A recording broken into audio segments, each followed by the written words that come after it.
নমস্কার।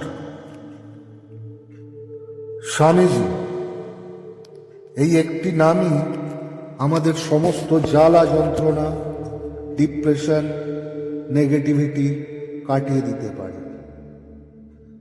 স্বামীজিকে পড়া শুরু করলে যে কারোর ভেতরে আগুন জ্বলবেই জ্বলবে, এবং সেই আগুনই সমস্ত নেগেটিভিটিকে মেরে ফেলবে। তার বলা প্রত্যেকটি কথাই যুক্তি দ্বারা পরিবেষ্টিত। একদা রবীন্দ্রনাথ ঠাকুর স্বামীজি সম্পর্কে বলেছিলেন যে মানুষটি সম্পূর্ণরূপে পজিটিভিটিতে ভরা, নেগেটিভিটির লেশ মাত্র নেই তার জীবনে। রামকৃষ্ণদেব নরেন্দ্রনাথকে প্রথম দর্শনেই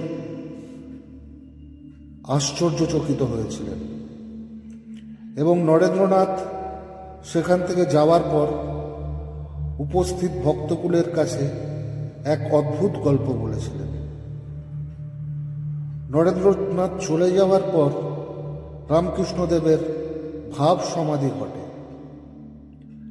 তারপরেই এই গল্পের অবতারণা। তিনি বললেন, দেখলাম একরাশ কুণ্ডলীকৃত ধোঁয়া, সাদা ধোঁয়া। সপ্তর্ষি ঋষিরা ধ্যানমগ্ন, আর ঠিক সেই সময়ই একটি ছোট্ট বালক 7 ঋষির প্রবীণ ঋষির গলা জড়িয়ে ধরে বলল, আমি যাচ্ছি, তুমি এসো। সেই বালকটি হইলাম আমি, আর নরেন্দ্রনাথ হইল সেই সপ্ত ঋষির প্রবীণ ঋষি। নরেন্দ্রনাথ খুব ভালো গান গাইতে পারতেন। ঠাকুরের কথানুযায়ী নরেন্দ্রর গান শুনলে তার কুণ্ডলিনী জাগ্রত এমনিতেই হয়ে যেত। তখনও স্বামীজির রামকৃষ্ণের সাক্ষাৎ হয়নি। একদিন বই পড়বার সময় তিনি লক্ষ্য করলেন যে দেওয়াল ফুঁড়ে এক দিব্য রূপধারী ঋষি তার সামনে এগিয়ে আসছে।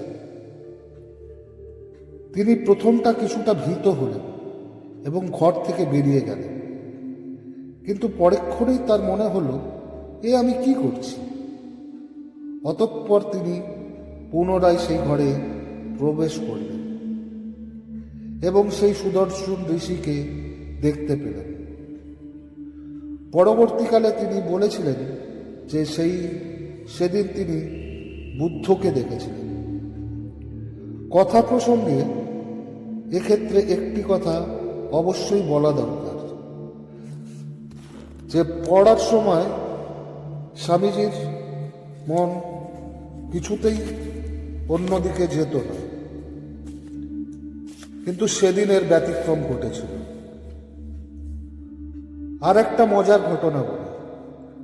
ছোটবেলা থেকে স্বামীজির এক অদ্ভুতভাবে ঘুমানোর ভঙ্গিমা ছিল। তিনি উপুড় হয়ে ঘুমোতেন এবং আজ্ঞাচক্রে এক জ্যোতি দর্শন করতেন, যা শরীর থেকে বের হয়ে বাইরে ঘরময় ঘুরতে থাকত এবং হঠাৎ করে তারাবাতির মতন বিস্ফোরিত হতো এবং তিনি ঘুমিয়ে পড়তেন। তিনি মনে করতেন, এভাবেই বুঝি মানুষ ঘুমোয়। পরবর্তীকালে ব্রাহ্ম সমাজে যোগদানের পর তিনি জানতে পারেন যে এটি কেবলমাত্র তার সাথেই ঘটে। প্রথমটায় তিনি কিছুটা নিরশ্বরবাদী ছিলেন, তাই যেখানে ঈশ্বর চর্চা শুনতেন তার প্রথম প্রশ্নই হতো, আপনি কি ঈশ্বরকে দেখেছেন? এরূপ মনোভাবের জন্যই বহুবার রামকৃষ্ণদেবের কথা শোনার পরেও তিনি তার কাছে যেতে চান। এরপর এলো সেই মহেন্দ্রক্ষণ, যখন রামকৃষ্ণদেবের সাক্ষাৎ ঘটল বিবেকানন্দের সাথে।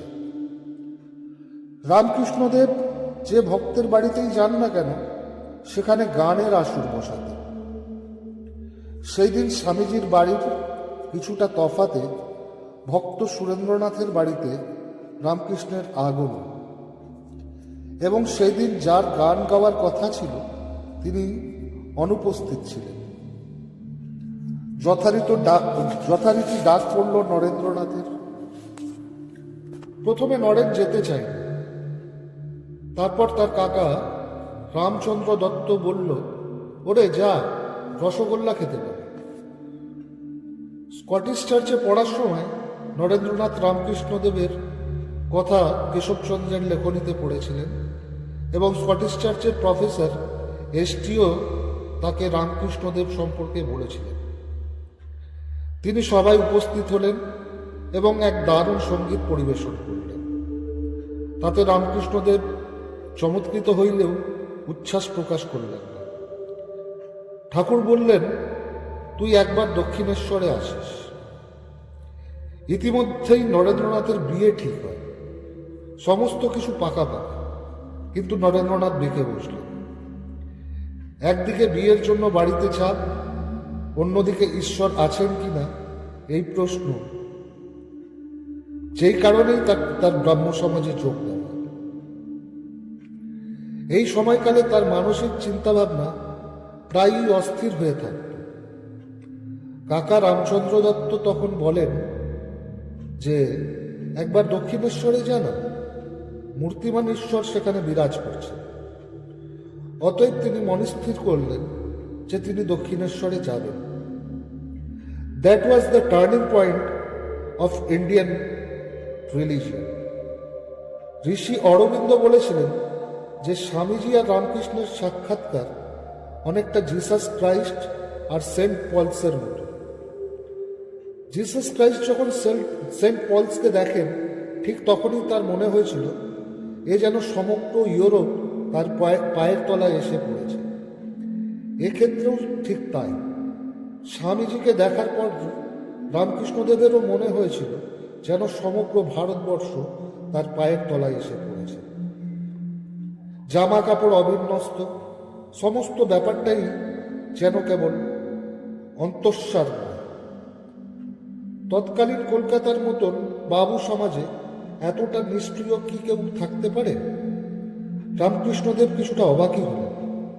যাই হোক, শুরু হলো সেদিন গানের আসর। নরেন্দ্রনাথ দুটি গান গাইলেন। গান সমাপ্ত হওয়ার পর রামকৃষ্ণদেব নরেনকে গোল বারান্দার দিকে নিয়ে গেলেন, যেখান থেকে দক্ষিণেশ্বর মন্দির দেখা যায়। সেখানে গিয়ে নরেনের হাত দুটি ধরে বিভোর হয়ে কাঁদতে লাগলেন। রামকৃষ্ণদেব তখন প্রতিষ্ঠা পেয়েছেন। সারা কলকাতা তাকে একবার দেখার জন্য ভেঙে পড়ত, আর সেই কিনা এক কলেজ ছাত্রের হাত ধরে কাঁদছেন। রামকৃষ্ণদেব বলে উঠলেন, এই তো সেই নররূপী নারায়ণ, যে সমস্ত জগৎকে মুক্ত করতে এসেছে, যে এসেছে জীব সেবা করতে। স্বামীজি ভাবলেন, এ কি পাগল হল? আমি হলাম দত্ত পরিবারের নরেন্দ্রনাথ দত্ত, আমি কিভাবে নররূপী নারায়ণ হয়ে গেলাম, আর কিভাবেই বা জগতের মুক্তির কারণ হলাম? যত সব পাগলাম। জানা নেই শোনা নেই, আমাকে একান্তে ডেকে মিষ্টি খাওয়াচ্ছে আর কি সব উটকো পাটকা বলে চলেছে। নরেন্দ্রনাথ বলেন, বন্ধুদেরও তো মিষ্টি দিতে হয়। ঠাকুর বললেন, ওরা পাবে ক্ষণ, তুই আগে খা। এরপর দুজনেই ঘরে ঢুকলেন। সভায় বিভিন্ন প্রশ্ন আসা শুরু করল রামকৃষ্ণদেবের সামনে, আর তিনি খুব সরলীকৃত ভঙ্গিমায় সমস্ত প্রশ্নের উত্তর দিয়ে দিচ্ছিলেন। নরেন্দ্রনাথ তখন ভাবলেন, এ বেটা তো পাগল না। নরেন্দ্রনাথ ঠিক তখনই জিজ্ঞাসা করে উঠলেন, আপনি কি ঈশ্বর দেখেছেন? ঠিক যেমন মহর্ষি দেবেন্দ্রনাথকে তিনি জিজ্ঞাসা করেছিলেন।